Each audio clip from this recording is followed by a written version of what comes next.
ഇതുവഴി ഇറങ്ങാൻ 2 വഴിയുണ്ട് കേട്ടോ. സന്തോഷം.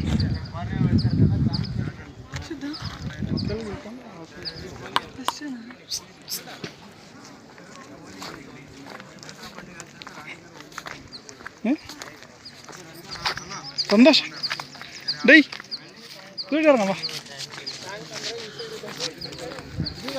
പിന്നെ രാജാവ് ഇത്രയും പടിക്കെട്ടി കയറി വരുമോ? ഈസി ആയിട്ടല്ലേ വരുള്ളൂ. പറ്റുമെങ്കിൽ ലിഫ്റ്റും കൂടെ ഉണ്ടാക്കി വെച്ചു. എവിടെ ഞാൻ പോയപ്പോൾ ലിഫ്റ്റ് ഉണ്ട് കേട്ടോ. മൈസൂർ പാലസിനകത്ത് ലിഫ്റ്റ് ഉണ്ട്. അന്നത്തെ ടെക്നോളജി ഉപയോഗിച്ച് എന്തെല്ലാം ക്രിസ്മസ് അപ്പൂനെ പോലെ കണ്ടിട്ട് താടി ആരാധന